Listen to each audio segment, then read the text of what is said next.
Hi, my name is Lindsay Herring, and this is the next installment of the Georgia Department of Education's Godot Communities Fine Arts Talks.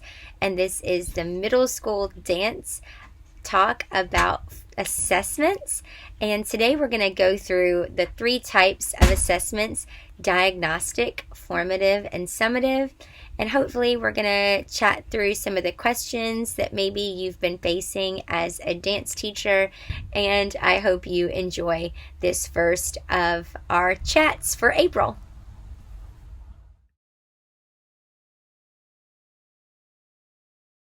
So the first thing we're going to go through are the function of each assessment. When looking at diagnostic assessments, we are looking at trying to determine what students already know when starting a new unit, when starting a new lesson, when starting maybe pivoting into a new thought process or a new idea. You're trying to figure out what your students already know before you start teaching. This is going to be so helpful in your process, in your lesson planning, in everything that you are trying to do to make sure that you are able to put the best possible material out there and really show your students a broader range of stuff, because you're not concentrating on things that they already know. You're able to give them the best knowledge and the most knowledge possible. This is great for you in planning the method of instruction that you're going to go down by knowing what they already know.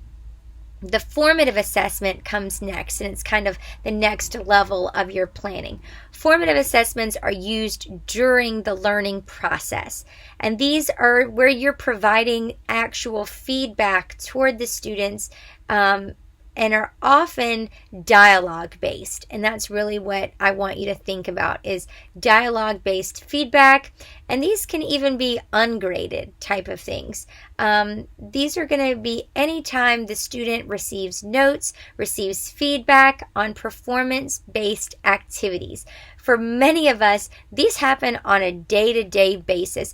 I don't know a single day that goes by where I'm not giving a student feedback on their actual technique, what they're doing inside the classroom, their stance, their posture, their musicality, what they're doing. This is going to probably happen more than you know. Now, whether or not you grade that is a totally different outlook on life. But these are the things that, as a dance teacher, you're most likely doing literally every single day. You're giving these formative assessments, whether or not you know that, or if you're grading them. Most of the time, you're probably leaving these widely ungraded.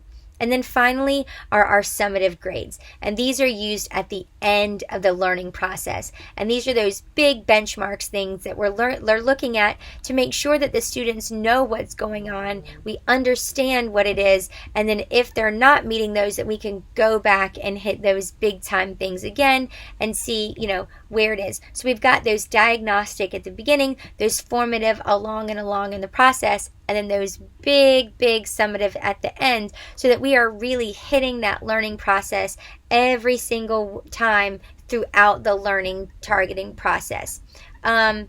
What I really want to kind of hammer home in this section is making sure that we're covering kind of my daughter is super into rainbows right now. So that rainbow process of things. You start at the beginning, maybe on a cloud. We're really into drawing rainbows starting on clouds. So that diagnostic on a cloud. And then the formative is this big arc of the rainbow. And then the summative is that pot of gold at the end of the rainbow where you say, hey, look at us. We know all of these things now. Here's our big prize, is a great grade on a test. And now we're ready for the next unit, which is our new rainbow starting on the next wonderful, beautiful cloud. And everybody is happy because, assessments make everyone happy. Now, when you're setting up these assessments, how you set them up for different groups that are all in the same class, that can be very challenging, very difficult, very different. For me, when I do this, I tend to try to disperse students throughout the class. I hate when I find students kind of clumping together in those pods. Oh, I'm dance 4. I need to be with all of my dance 4 people. Oh, I'm dance 1. I need to be with dance 1 people. I try to disperse them evenly throughout, because I've noticed that if you put someone with someone else, not only do those relationships start, because often your dance 4 people are going to be your seniors anyways, because they've been in the class, or they're going to be your 8th graders because they've been in the system longer, but they're going to help out those younger students. They're going to form that natural bond, but you're going to break up all of the talking, all of the distractions, all of that kind of stuff. So you're going to take out that situation from the onset, but you're also going to gain some invaluable help and resources, as those dancers that are coded higher are going to help those younger dancers, and those dancers that are coded lower, they're going to try a little bit harder. They might come out of their shell a little bit sooner. You're going to see some really great things happening a lot sooner, especially in the assessments, which we try to do in groups, because I don't want to single students out in those performance-based assessments. So that tends to help when you're assessing students in a performance-based activity, especially when your classes are coded like mine are in large different groups and different ability levels.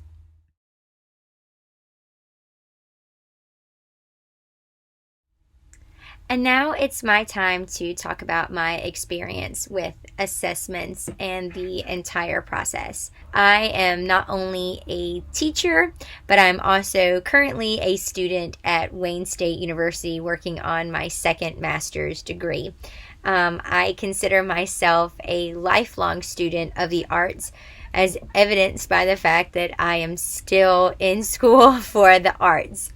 I have taken a lot of assessments, and I'm also giving a lot of assessments, and have done both throughout the many years I have been in arts education and as a student in the arts.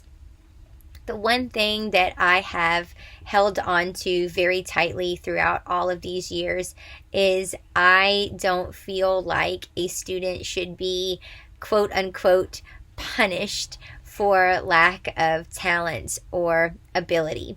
And possibly punished isn't the right word to use here. Maybe hindered, maybe judged, maybe those are better words to use, but perhaps I'm a little bit biased in this regard.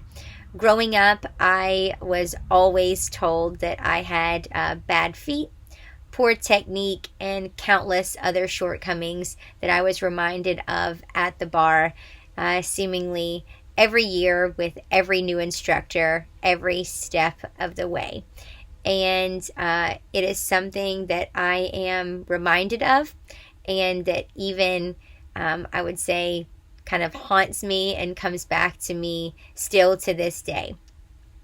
It's something that we've discussed in my current pedagogy classes, and that I am not relieved, but am surprised to see that has happened to many, many, many other dancers, including dancers that are far and away what I would say are more talented than I am in not only ballet, but other technical aspects of the dance world.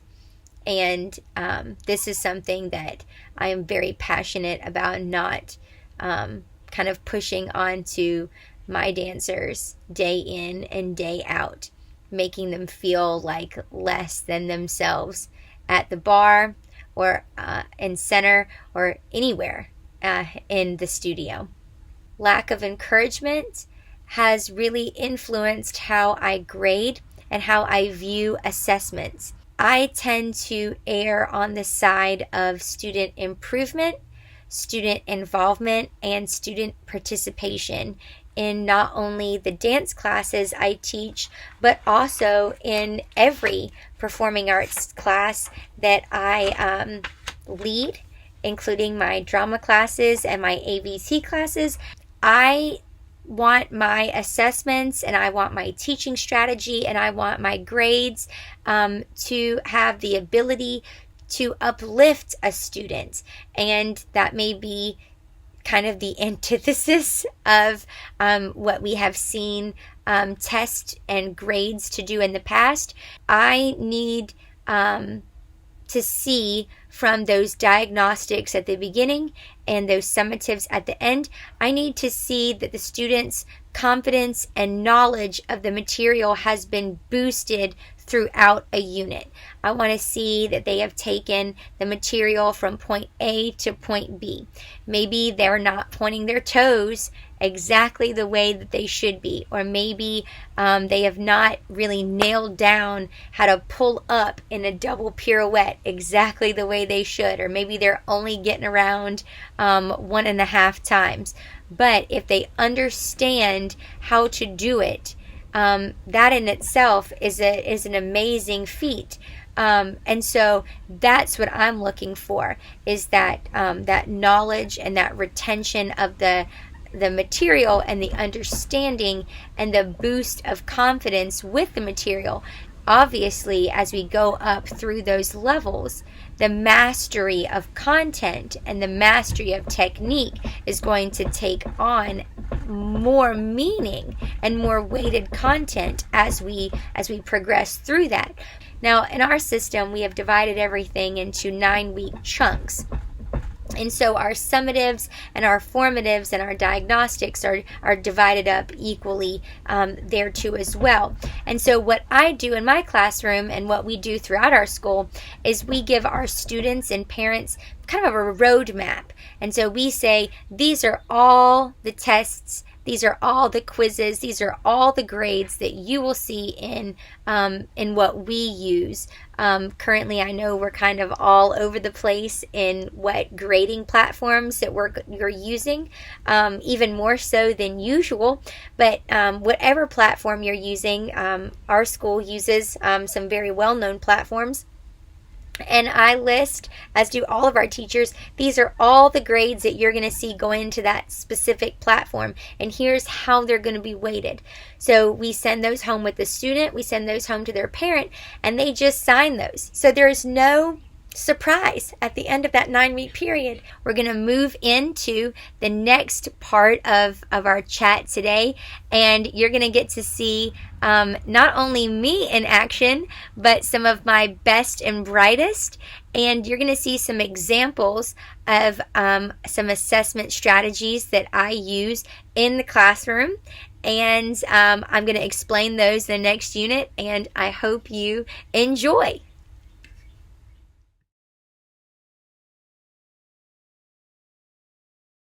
Okay, so what you're going to see in this next set is an actual summative assignment first. Our summative assignment is a test grade on a warm-up routine that the students have had for this unit. Sit back and you're going to see my dance class act out an actual summative exam for you, and you'll see their acting chops. I've divided my class up. They know they've been divided up before we go into this.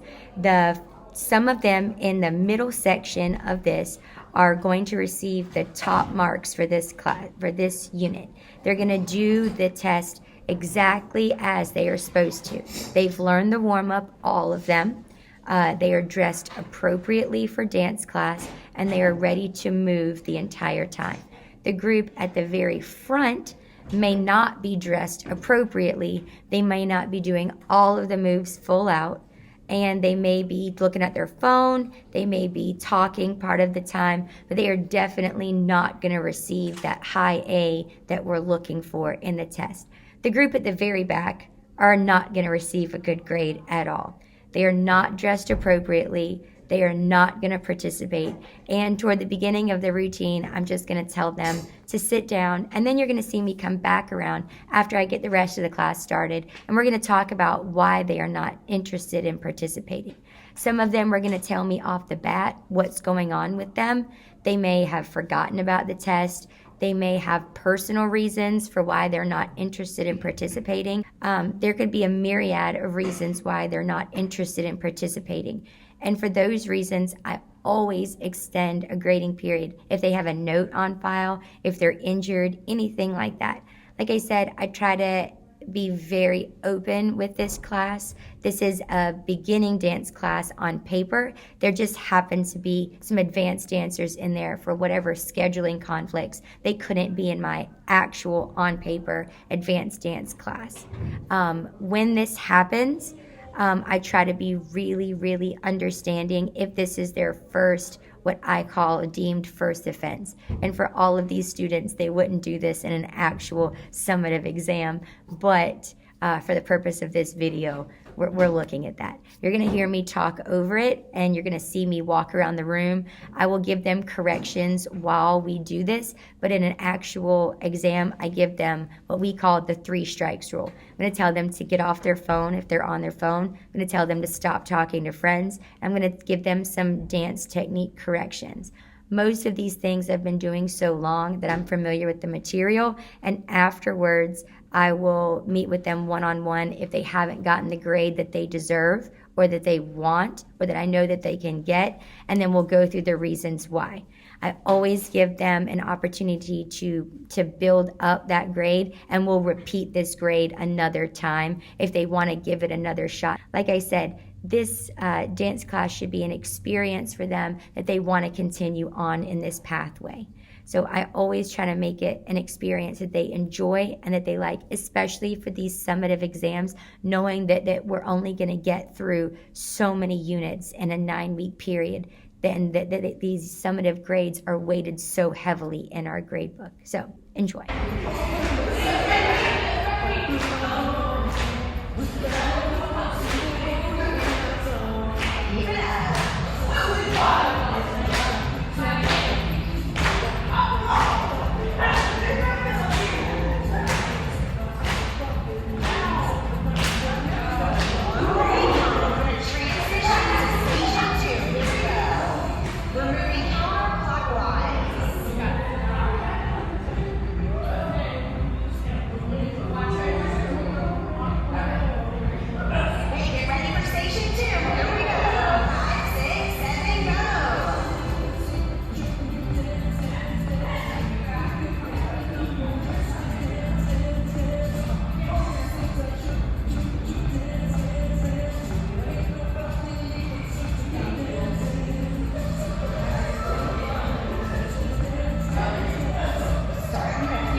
right and left. Look right and left.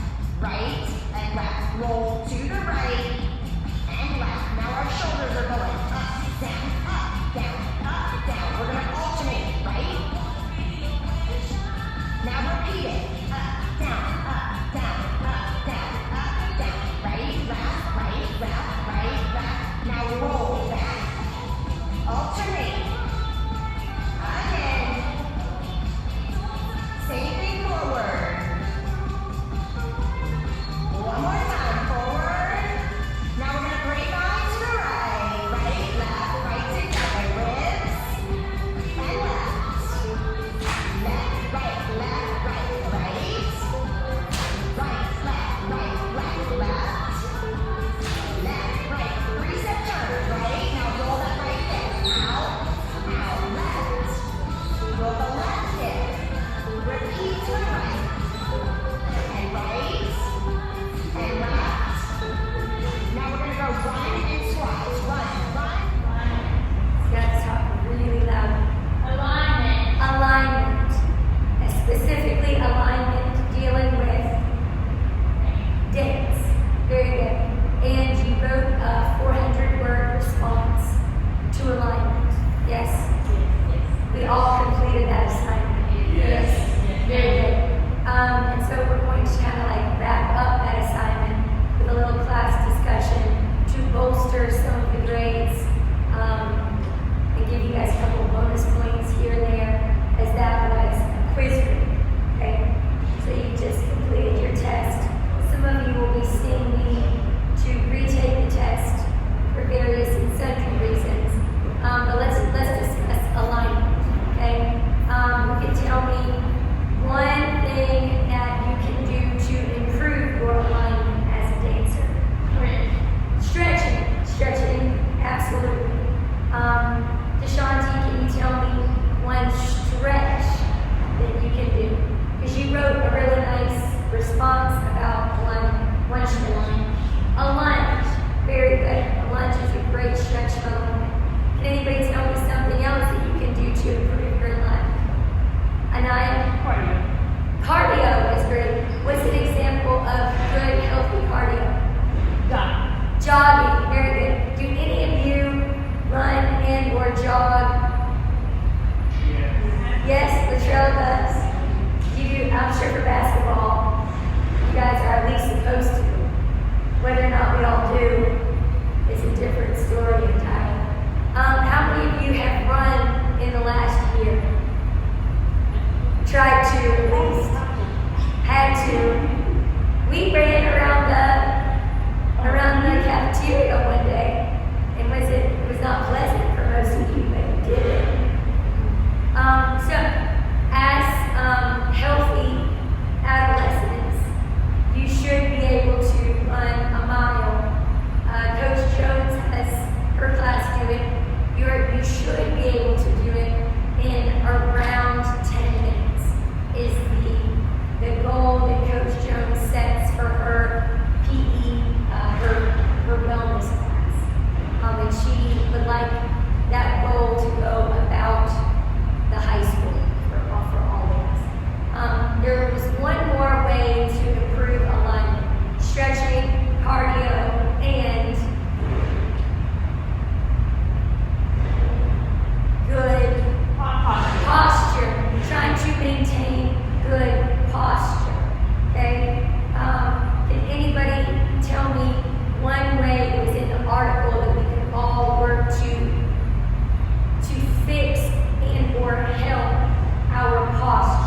and then crash directly after it.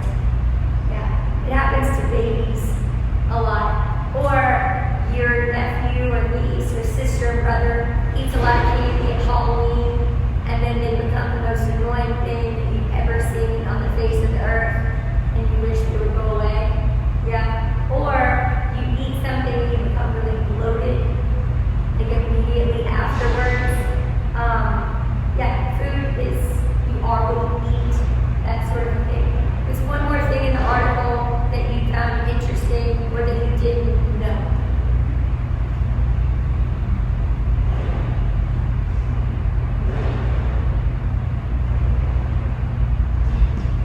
Anybody?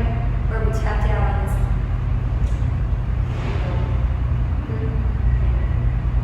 Tapped out? That's okay. You did your work, we turned it in, so as long as you feel like you explained the article within your response, you turned it in, you will all do very well in this, and I appreciate you participating in this little discussion part.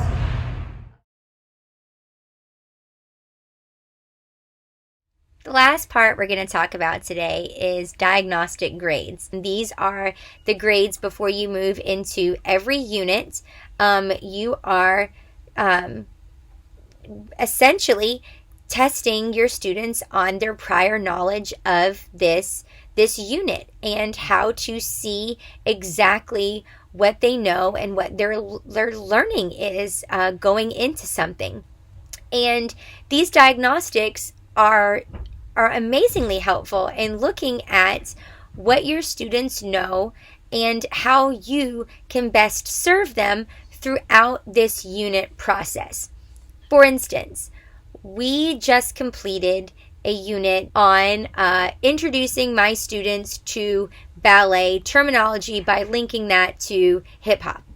Now, in that video, I have a lot of Dance 4 students who not only dance Dance 4 at our school, but are also involved in private studio life outside of the studio and have been doing ballet since they were, some of them 2, some of them upwards of 5 or 6, but for a very, very, very long time.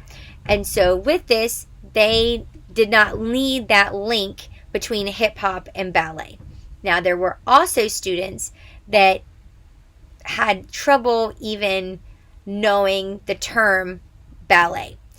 And the only way I knew this is I was out for an appointment I had with my daughter back in December, and I gave them an assignment to watch a piece of the Nutcracker and talk about what character they liked the best and do a short little Google slide presentation for me as to what they enjoyed the most about this particular scene in the Nutcracker. And some of them were so overwhelmed by the content and so new to it that they had no clue about ballet, about anything, and they were being assisted by the Dance 4 students in the class. And for this unit coming up, I used the lack of knowledge, having seen with this Google Slides, to know that we really needed to bring things all the way back to something they were more familiar with. Now, had I known and had I used a diagnostic exam at the beginning, I could have really seen in a different way how new to the method that they were, and gotten the same information and gleaned much more from that, and known just how prepared my Dance 4, my Dance 3 students would have been going into this unit. This would have really helped me with meshing the classes together, maybe pairing up people together, really pairing up the ones that had a moderate level of knowledge in the subject area with each other, and then the really beginning students with the more really advanced students, and really doing some ladder building in the class. With that being said, it would have really been beneficial to me to possibly in that unit separated the class and really worked out how I was going to teach such a broad subsection of students in that one. This diagnostic look at things can really help you differentiate what units are going to be more challenging for you as a teacher versus what units are going to be a breeze for you as a teacher, and what units are going to be really frustrating for your students and what units are going to be really easy for them. Going forward in my own teaching, these diagnostics are going to be something that I am going to implement right away. I know that we're at the end of the year, and so the only thing I'm kind of implementing right now is relaxation. I love at the end of the school year to kind of implement yoga training into my warm-ups at the beginning, and we're finishing up a lot of units in our own dance training, and I try to look at different ways to help students as they're testing in a lot of different areas, AP exams, end of course exams, Georgia milestones are hitting in. So I tried to help them in a more roundabout way in other aspects of their life. But I know that I will spend the summer and in my pre-planning for next year looking at adding these diagnostic exams. So I would love to hear your feedback on this, and if you are looking at different ways to put diagnostics into your classroom, into your grade book, and if you need ideas on how to do this, as always, I encourage you to check out the Georgia Department of Education's website for ideas, for help, for anything you might need on this. And I look forward to our next chat and chats ahead. And if you have any questions that I can help you with, my contact information is always out there. And please join us in our discussion board. Thanks, and have a great day.